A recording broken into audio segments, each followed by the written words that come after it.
À l'époque du Nouveau Testament, l'eau n'était pas très propre. Sans assainissement moderne, l'eau était souvent remplie de bactéries, de virus et de toutes sortes de contaminants.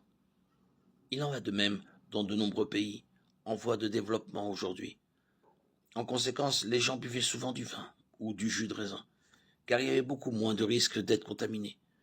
Dans 1 Timothée 5,23, Paul a demandé à Timothée d'arrêter de boire exclusivement de l'eau, ce qui était probablement à l'origine de ses problèmes d'estomac, et de boire plutôt du vin. À cette époque, le vin était fermenté, contenant de l'alcool, mais pas nécessairement au même degré qu'aujourd'hui. Il est incorrect de dire que c'était du jus de raisin, mais il est également incorrect de dire que c'était la même chose que le vin couramment utilisé aujourd'hui. Encore une fois, les Écritures n'interdisent pas aux chrétiens de boire de la bière, du vin ou toute autre boisson contenant de l'alcool. L'alcool n'est pas en soi entaché de péché, c'est de l'ivresse et de la dépendance à l'alcool dont un chrétien doit absolument s'abstenir. Éphésiens 5,18, 1 Corinthiens 6,12.